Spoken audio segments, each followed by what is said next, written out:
کہ آپ کا جو کرنٹ اکاؤنٹ ڈیفیسٹ ہے وہ اس پچھلے 6 ماہ میں اس میں اضافہ ہوا ہے، اور اس کی بڑی صاف وجہ ہے. وجہ یہ ہے کہ ہماری ایکسپورٹس جو تھیں پہلے 6 ماہ میں کم ہوئیں. اسی طرح جو ریمیٹنسز آ رہی تھیں وہ بھی پچھلے سال کے مقابلے میں کم ہوئی. الحمدللہ جنوری کے مہینے میں ایکسپورٹس بھی بڑھی ہیں اور ریمیٹنسز بھی بڑھی ہیں. اگر یہ ٹرینڈ کنٹینیو کرتا ہے تو پھر یہ معاملہ جو ہے اتنا وہ جو اس کا ریورسل ہو جائے گا اور ہمارا کرنٹ اکاؤنٹ ڈیفیسٹ بھی اتنا ہو جائے گا کہ ہمیں اس میں فکر کی ضرورت نہیں ہے. لیکن اگر یہ ٹرینڈ کنٹینیو رہتا ہے تو پھر ہمیں اس طرح کے اقدامات لینے پڑیں گے. جی اور باجوہ صاحب یہ جو پھر ہماری جو ڈیٹ سروسنگ ہے اس کا جو سروسنگ کا پروفائل ہے یہ کس حد تک ہمارا انڈر کنٹرول ہے؟ وہ ٹھیک ہے ہم بوروئنگ لیتے جا رہے ہیں اور پھر ہم اس کی جو سروسنگ ہے وہ کرتے جا رہے ہیں، تو یہ جو ہمارا ریشو ہے وہ کتنا کمفرٹ زون میں ہے؟ یہ آپ اس کی دلیل دیجئے. جی میں آپ سے گزارش کرتا ہوں. یہ دیکھیے میرے پاس ڈفرنٹ میں نے اسٹیٹسٹکس دیکھے تھے. پاکستان کے اندر اگر پر کیپٹل ڈیٹ دیکھا جائے تو $855 ہے. انڈیا کے اندر یہ $1150 ہے. سری لنکا میں یہ 3000 سے اوپر ہے. اور آپ حیران ہوں گے ہمارا ان سے مقابلہ نہیں، وہ پوسٹ ڈیولپ سوسائٹیز ہیں. جاپان کے اندر یہ $96,000 ہے. امریکہ کا یہ $55,000 ہے. لیکن اگر ہم اپنے جیسی اکانومیز کو بھی دیکھیں، جس کو میں نے مثال دی آپ کو انڈیا کی اور سری لنکا کی، وہاں بھی ہم سے کنسیڈریبلی زیادہ ہے. اگر اس کو ڈیٹ کو as a function of per capital income بھی دیکھا جائے تو پھر بھی ہم کمپیریٹیولی انڈیا سے اور سری لنکا سے بہتر ہیں. اب اس کی ڈیٹ سروسنگ کا جہاں تک معاملہ آ گیا، جس طرح میں نے کہا کہ ڈیٹ کو تو آپ سسٹینیبل دیکھتے ہیں ایز جی ڈی پی کے تناظر میں، اور جی ڈی پی کے تناظر میں پہلے بھی 60.2 تھا اور آج بھی 60.2 ہے. اور جو فسکل رسپانسبلٹی اور ڈیٹ لمیٹیشن ایکٹ کے اندر جو اس بجٹ میں ترامیم کی گئی فنانس منسٹر صاحب نے جو کروائیں، اس کے نتیجے میں تو 2020 کے بعد اس کو ہم نے مزید کم کر دینا ہے اور اپنے جو فیڈرل ڈیفیسٹ ہے اس کو کیپ کر دینا ہے 4% پہ، اور اس کے کچھ عرصے کے بعد اس کو 3.5 پہ کر دینا ہے. بہت بہت شکریہ جناب طارق باجوہ. بھرپور انداز میں حکومتی موقف دے رہے تھے پاکستان میں قرضوں کی ادائیگی کے لیے جو قرض لیے جا رہے ہیں، جس کو کہ کچھ ماہرین کہتے ہیں کہ یہ قرضوں کے چنگل میں پاکستان پھنس رہا ہے. اس کا جواب تھا وفاقی وزارت خزانہ کی جانب سے. سیکرٹری طارق باجوہ تھے. کمرشل بریک اور اس کے بعد ذکر کریں گے سانحہ 7 ہو گیا. لال شہباز قلندر کی درگاہ جو تھی وہ گزشتہ ماہ خون میں نہلا دی گئی دہشت گردوں، لیکن اس کے ساتھ ہی ایک بات سامنے آئی ہے کہ دراصل جو بجلی مختص ہے، جو بجلی دی جاتی ہے درگاہ لال شہباز قلندر کو، وہ بھرپور انداز سے منظم انداز سے چوری کر لی جاتی ہے، اور یہ ایک منظم چوری کا نظام ہے جو کہ چل رہا ہے. اس کے بارے میں بات کرتے ہیں چھوٹے سے وقفے کے بعد.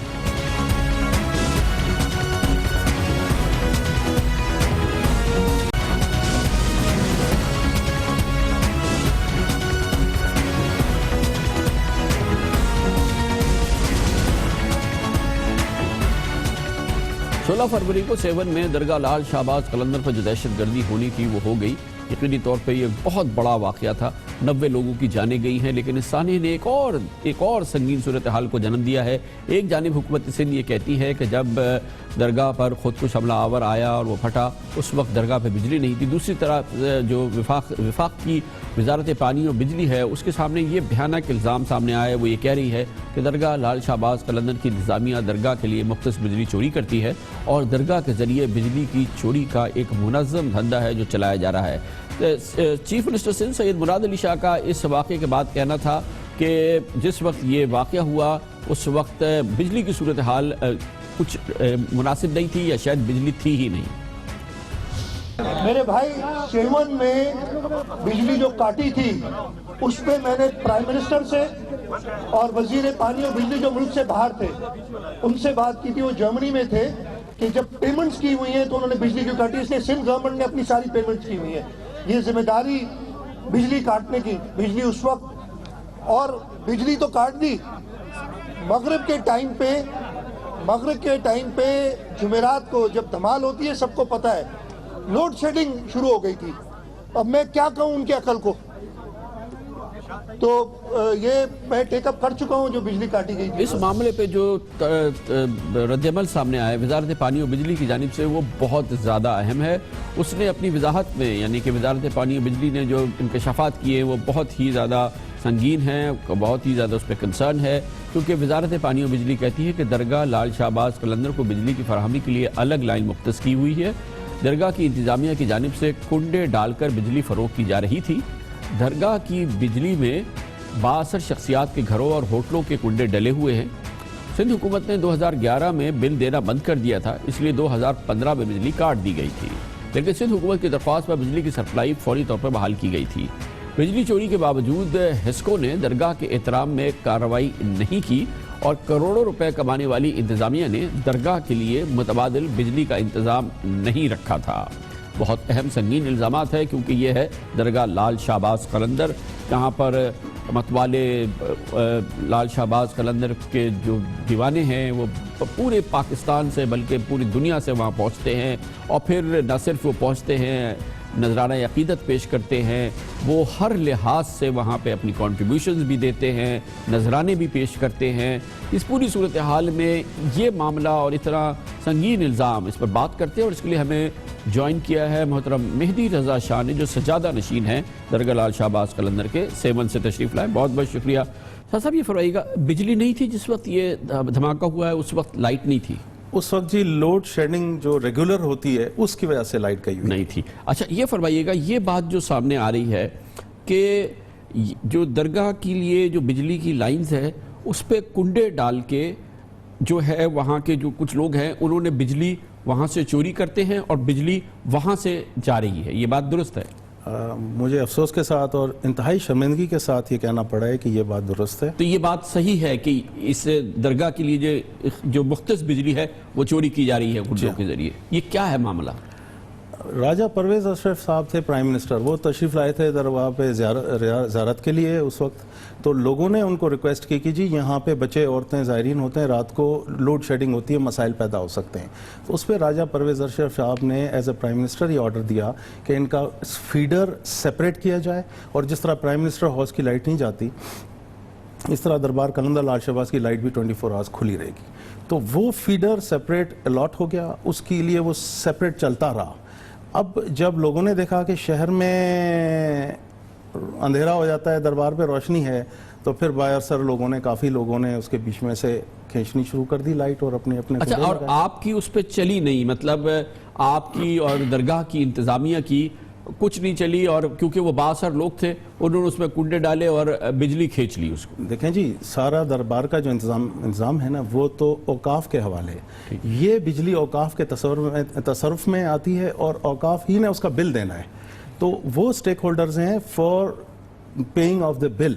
اب وہ ان کا کام تھا کہ وہ ان لوگوں کو روکتے کہ یہ کنڈے نہ لگائیں، یا اگر کنڈے لگائے ہیں تو انہوں نے انفارم کرنا تھا وابڈا کو کہ جی یہ ہم انفارمیشن دے رہے ہیں، اس کو کاٹیں، تو انہوں نے نہ انفارمیشن دی اور نہ وابڈا نے کوئی کارروائی کی، کیونکہ وہ بااثر لوگ تھے، اور یہ جو محکمہ اوقاف وہ حکومت سندھ کا ہے، یہ سیون جو ہے یہ حلقہ انتخاب وزیر اعلیٰ کا ہے، تو اس لیے کسی کی ہمت ہی نہیں ہوئی، اور اس کے بعد پھر کیا جو ہیسکو ہے وہ مجبور ہوئی کہ وہاں پہ کیونکہ بل نہیں آتا کہ وہ لوڈ شیڈنگ شروع کر دے وہاں پہ؟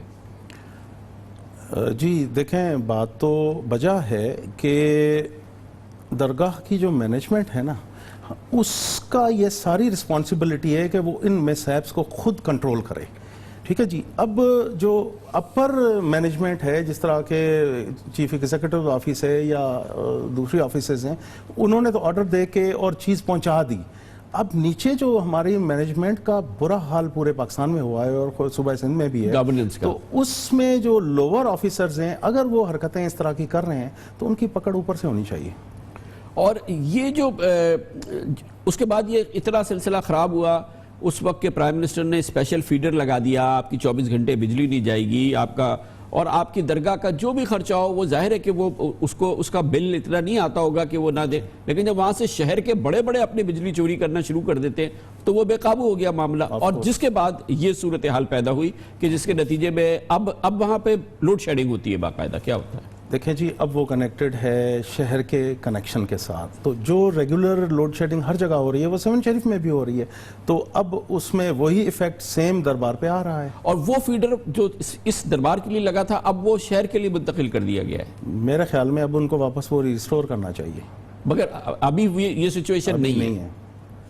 ویسے یہ جو پورا نظام ہے دربار کا، سجادہ نشین، آپ کا اس میں کوئی رول نہیں ہے، اس کی مینجمنٹ میں، اس کے گورننس میں، اس میں کوئی رول نہیں ہے؟ دیکھیں جی، 7 صدیوں سے دربار قلندر لال شہباز ہماری فیملی میں رہی ہے، اور وہ سجادہ نشین ہم ہوئے ہیں، پگ بڑوں سے نیچے اترتی آئی ہے، جو اس وقت پگ میرے اوپر ہے، ٹھیک ہے جی، سجادہ نشینی کی۔ تو یہ 1964 میں اوقاف نے بحق سرکار اٹھا لی، اب مینجمنٹ چلا رہی ہے گورنمنٹ آف سندھ اور اوقاف کے تھرو۔ اب اس میں ان کی کوشش یہ ہوتی ہے کہ سجادہ نشین کے جو فرائض ہیں وہ بھی ان کو نہ کرنے دی جائیں، تاکہ ان کی اجارہ داری کام رہے اور ان کی لوٹ مار چلے۔ ہم سجادہ نشینوں کا سارے پاکستان میں ساری جگہ پہ سٹانس یہ ہے کہ جناب اس میں جو روحانی عنصر ہے، جو روحانی پہلو ہے، جو رسومات ہے، اس کا مینجمنٹ سے کیا تعلق؟ اگر مینجمنٹ صرف اپنا کیش باکسز اوقاف سنبھالنا چاہے تو ہمیں کوئی اعتراض نہیں، لیکن جو روحانی کام ہے وہ تو سجادہ نشین کے حوالے کیے جائیں نا۔ اب وہ ایک ٹگ آف وار چل رہی ہوتی ہے بیچ میں، کیونکہ پبلک اصل چیز یہ ہے کہ جو گورننس کا عالم ہے، جیسے کہ یہ اتنا بڑا واقعہ ہے، یہ بجلی چوری ہو رہی ہے، جو کہ خود پیپلز پارٹی کے پرائم منسٹر نے اس درگاہ کے لیے دی تھی، کہ جو لوگ آتے ہیں ہزاروں کی تعداد میں، دیوانے قلندر کے جو پروانے، اور وہ آتے ہیں اور اپنی جو بھی ہے نظر نیاز کرتے ہیں، نذرانے دیتے ہیں، اس کا کوئی شفاف نظام ہے، کوئی مینج ہوتا ہے اس کو؟ وہ کیا ہوتا ہے؟ کیونکہ جہاں حکومت سندھ ہو، اس کا نظام ہو، تو عجیب عجیب سے وسوسے پیدا ہونے لگتے ہیں۔ میرا خیال ہے یونیورسل ہے سارے پاکستان میں، اس کے کیش باکسز ہوتے ہیں، لوگ ان میں نذرانے ڈالتے ہیں، ایون اس میں گولڈ ڈالتے ہیں، تو وہ بعد میں ان کی کمیٹی ہوتی ہے، وہ آ کے کھولتی ہے، وہ چلا جاتا ہے سرکار کے خزانے میں۔ اس کا کوئی نظام ہے جو کہ باقاعدہ اس کو دیکھتی ہے، جو حساب رکھتی ہے، جو اس کی ٹرانسپیرنسی پہ انشور کرتی ہے اس کو؟ اس کی ٹرانسپیرنسی پہ قبلہ ہر وقت کوشچنز اٹھتے رہے ہیں، کوئی پوچھنے والا نہیں ہے کہ آپ شکایت نہیں کر سکتے، کوئی اس کو پوچھ نہیں سکتا، کوئی اس کو دیکھ نہیں سکتا، کوئی جو بیچارے جو مریدین ہیں، جو یہ سارے جو دیوانے، یہ جو قلندر کے دیوانے ہیں، وہ ان کے نام پہ دیتے ہیں، اور اگر وہ کہیں اور ادھر ادھر چلا جاتا ہے، وہ سارے سرکاری ملازم آ کے اکٹھے ہو کر وہ کیش باکسز کھولتے ہیں، پورا ریکارڈ بنتا ہے اور وہ کیش جمع کیا جاتا ہے ٹریجری میں۔ لیکن جہاں مسئلہ یہ کھڑا ہوتا ہے کہ انڈیپینڈنٹ آبزرورز کی موجودگی وہاں نہیں منع ہے، وہ نہیں ہوتی، تو اب جب نہیں ہوتی، وہ کبھی بیچ میں ریلیجس پیس کمیٹی بن جاتی ہے، تو اس میں کوئی انڈیپینڈنٹ شہر کے 2-4 معتبر آ جاتے ہیں، تو پھر وہ پورے کے پورے پیسے گن کے جمع کرانے پڑ جاتے ہیں۔ بہت بہت شکریہ جناب سید مہدی رضا شاہ، سجادہ نشین درگاہ لال شہباز قلندر، بہت ہی فرینکلی اس بات کو مان رہے تھے کہ درگاہ لال شہباز قلندر کے لیے مختص جو بجلی ہے اسے سیون کے بڑے چرا لیتے ہیں، کنڈے ڈال کے یہ بجلی باقاعدہ چوری کی گئی ہے، جس کی وجہ سے یہ ایک انتہائی مشکل صورتحال پیدا ہوئی ہے۔ وہ یہ بھی کہتے ہیں کہ وہاں پہ جو نذرانے آتے ہیں، جو رقوم آتے ہیں، جو سونا آتا ہے، اس کا بھی جو حساب ہوتا ہے وہ بھی غور طلب ہے۔ اس کے ساتھ ہی ہمارے آج کے پروگرام کا اختتام ہوتا ہے۔ سیٹرڈے سنڈے کی ہفتہ وار تعطیل رہتی ہے، پیر کو آپ سے پھر ملاقات ہوگی انشاءاللہ۔